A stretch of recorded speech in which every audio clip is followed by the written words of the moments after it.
ligações que a gente tem com os espíritos, né, com esses espíritos, que nem a gente sabe que naquele momento exato muita coisa está acontecendo, tanto para mim quanto para ele, né, quanto para a família toda. Então, conversem primeiro com o médico dela, para saber a evolução do processo. Em geral, o paciente com câncer ósseo, se ele não tiver uma outra metástase, ele vai ter a dor, o que vai levar o indivíduo a... Tem metástase. Isso começou, já está 12 anos. Então veja que ela está no processo, não é nem desencarne, ela está no processo de uma doença crônica. O que vai motivar o desencarne dela ou não, tem que ser conversado primeiro com o médico dela, para ver as possibilidades do que pode acontecer, para que vocês se preparem a isso e até conversem com ela. Mas, na verdade, quem teria que fazer isso seria um paliativista, talvez. Um médico que faz paliativo, que tem mais condições de poder abordar isso com o paciente e com a própria família. Ela não tem consciência, muita consciência. Para nós, ela não tem consciência, né? Sim, para nós. E até nessas situações, cabe a nós, na prece, nos conectarmos a ela, porque ela está lá e ela ouve a gente falar, né? Quantas vezes a gente tem o costume de discutir os casos à beira do leito, só que à beira do leito, o paciente está escutando o que a gente está falando. Então temos que também verificar que eles de alguma forma participam disso. Eu aproveito para falar com ela quando ela está dormindo. Bom, além disso, a gente tem essa questão, que morrer na presença de uma pessoa que é importante, a gente está próximo de quem a gente gosta. Então, essas UTIs, onde pode ficar, né, alguém da família, é importante para o paciente, e não ficar longe do paciente. Morrer onde o indivíduo queira morrer. Ele pode morrer, inclusive, em casa. Se a família tiver estrutura para isso, e ele quiser, não há problema nenhum. Apoio psicológico religioso, não ser abandonado e participar tanto quanto possível das decisões dos cuidados.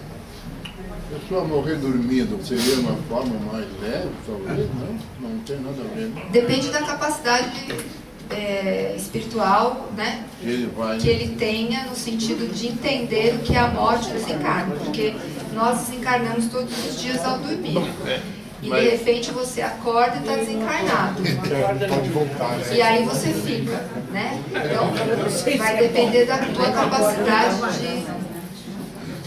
Estamos quase acabando, gente. Eu gostaria de só terminar isso aqui, porque é aquilo que a gente colocou como importante, é uma carta escrita, tá?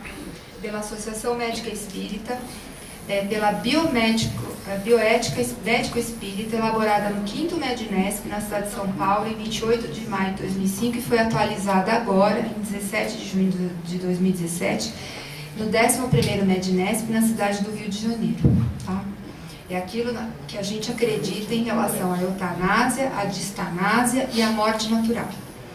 Primeiro, contrariamente a qualquer meio intencional que antecipe a morte natural do ser humano, seja pela eutanásia ativa ou passiva ou pelo suicídio indireto, somos totalmente contrários à antecipação da morte natural. Contrariamente à distanásia, por entendermos, né, que é manter o indivíduo vivo, por tratar-se de um prolongamento inútil da vida por uma obstinação terapêutica ou diagnóstica através de meios artificiais que não trazem benefícios imediatos ao paciente, levando a uma morte agoniada com muito sofrimento orgânico, psíquico e espiritual. 3. Contrariamente ao testamento vital, somos contrários, foi aquilo que eu coloquei para vocês, né? Ao conjunto de desejos prévia e expressamente manifestado pelo paciente, sobre cuidados e tratamentos que quer ou não receber no momento em que estiver incapacitado de expressar livre e autonomamente a sua vontade. Por quê? Ele pode se arrepender. Às vezes ele faz esse testamento e na hora da morte, quando ele se vê diante da consciência, né, daquilo que vai acontecer, ele pode se arrepender e ele não está em condição de resolver, né?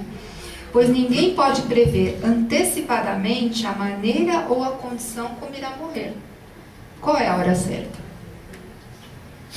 e decidir sobre condutas de diagnósticos e ou tratamentos que poderão proporcionar benefícios para a sua vida. Quantas vezes, ele vai morrer, e o paciente vive, continua vivo, sai daquela situação agonizante, sabe lá por quê? Às vezes até por uma moratória. Ele pede para se manter vivo, porque tem outras coisas para fazer, né?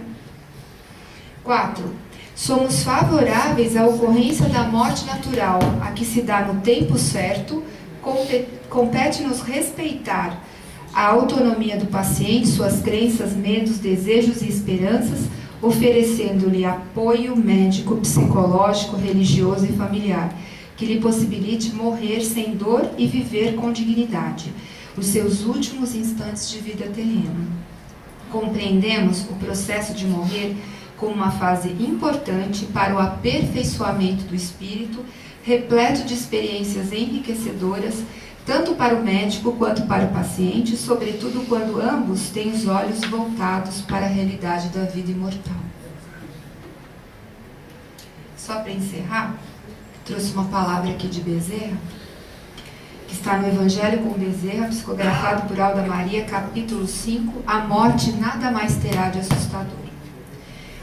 Os que trazem a certeza da continuidade da existência, que a vida prossegue além da morte e trabalham efetivamente com o propósito de melhorar, têm a consciência da sua responsabilidade quanto ao desenvolvimento dos talentos que receberam de Deus Pai e de que a caridade deve ser o alicerce da sua relação com o próximo.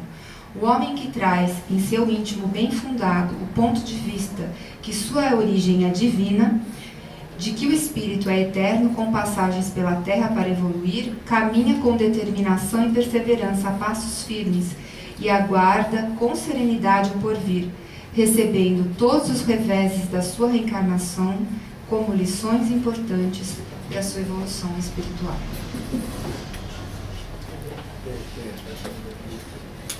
Encerramos? Bom, então avisos.